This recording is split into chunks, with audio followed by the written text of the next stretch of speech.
Hey, what's up, everybody? So, I'm kind of cheating with this one. I am outside, but I thought filming this one from the place where I first thought about it was just a good idea. So, I'm out on my back porch, and I wanted to talk a little bit about language and the birds. I know it's common for us to think that we're the only animal with a complex language system. But, as I sit out here and listen to the birds that are in these trees behind me, I can't help but notice how many different calls can come from one single species of bird. I think I listened the other day and caught no less than 12 different sounds and calls coming from one bird. And that got me thinking about the old tales and sagas of where, somebody would kill a dragon or drink the blood of a dragon and then be able to understand the language of the birds and talk to the birds. And, I think that's something that we should realize as heathens, that,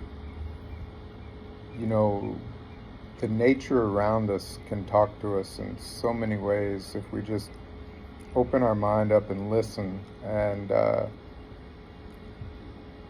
try to understand their communications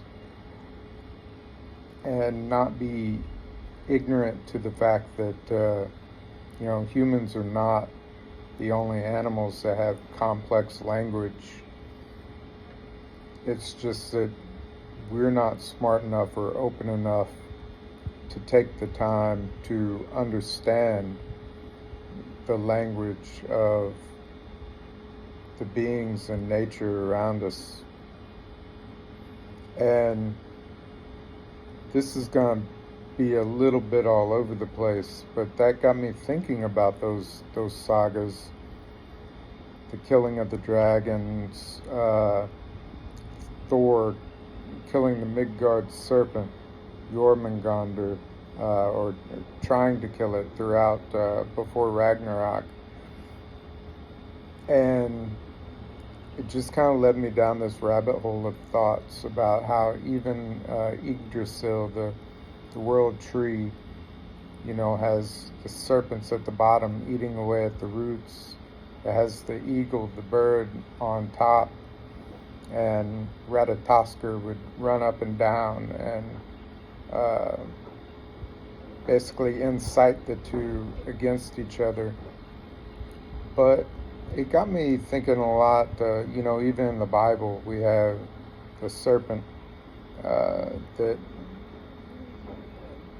tricks Eve into eating the forbidden fruit.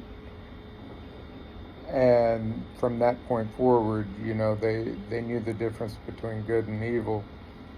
And I realized that, these aren't solo myths and tales, that they hide a deeper meaning. And I'm not sure what that meaning is, but it got me thinking about potentially how the serpent represents those underworld realms, and how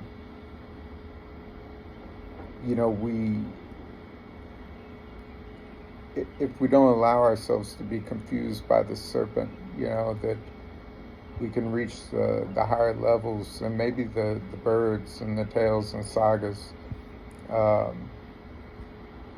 are representatives of that higher consciousness, the closer we get to the gods. But within that, we can't totally eradicate the serpent or kill the serpent or the dragon. Um, as we see when that happens, nothing good can take place either, because now there's no balance. Um, so while we might view these things as good and evil, what we need to really reflect on is that we need to view them as symbols of balance in the cosmos. And, even when you read the old sagas and you read the stories of a hero killing a dragon, and, if they drink that blood, they gain higher knowledge, but it always seems to be fraught with some sort of downfall, as if drinking that blood of the serpent after the death is causing some unbalance. And we see that a lot of times represented by the gold. The hero will take possession of the gold or the hoard of the dragon, but then ultimately that leads to his downfall. So, maybe we should have left the hoard.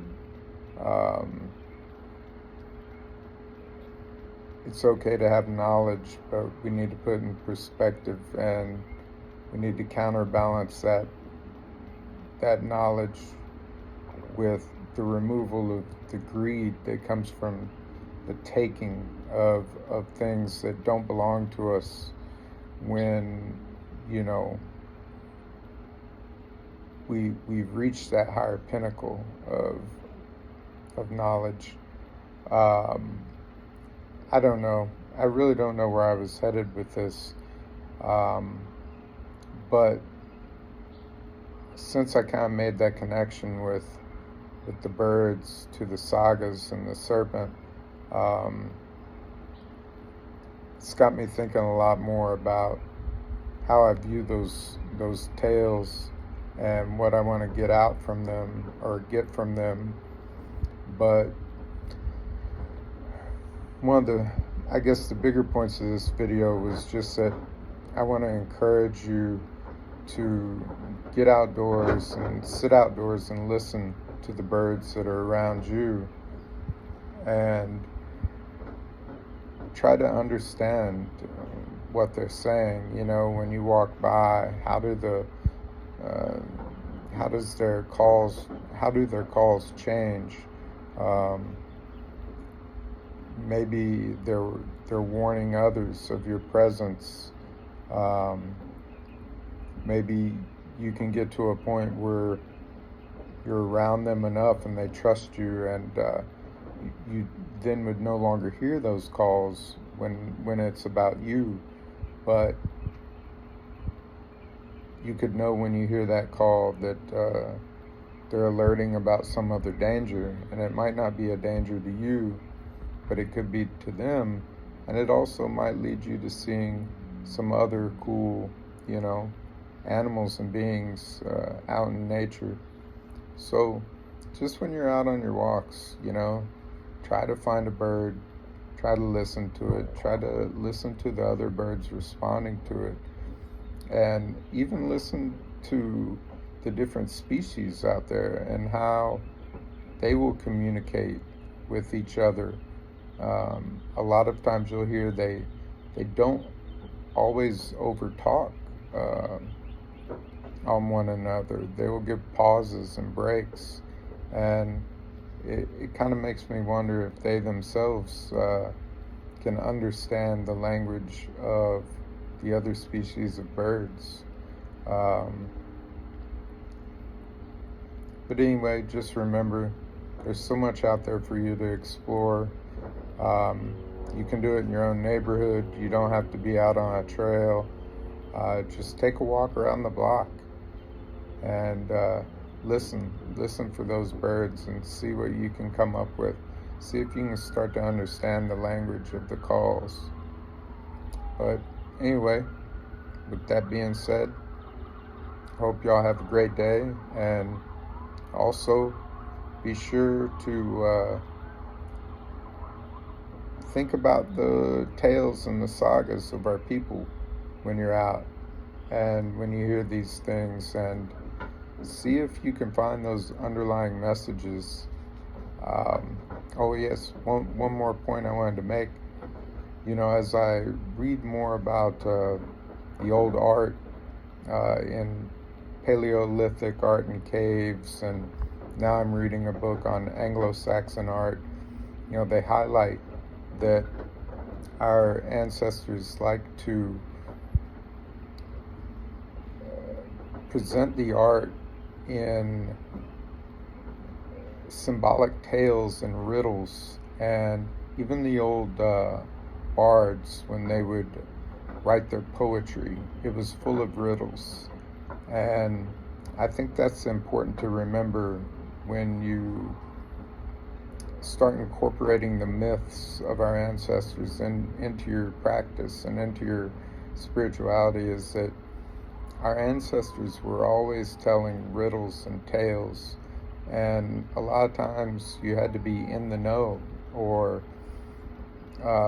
really do some deep diving to determine what they were actually talking about. So it's good to know that stuff on the surface level, but don't think that's necessarily the truth that they were trying to communicate. Remember that just like it's difficult to understand the language of the birds, it's just as difficult to understand the language of our ancestors that they left behind in their writings, their poetry, their art, especially as we moved into Christian times. Those beliefs would have had to been hidden under the cover of stories and myths and tales, not just put right out into the open, because it could have caused death among those people. So remember that those that sometimes pass that on, they weren't initiated either.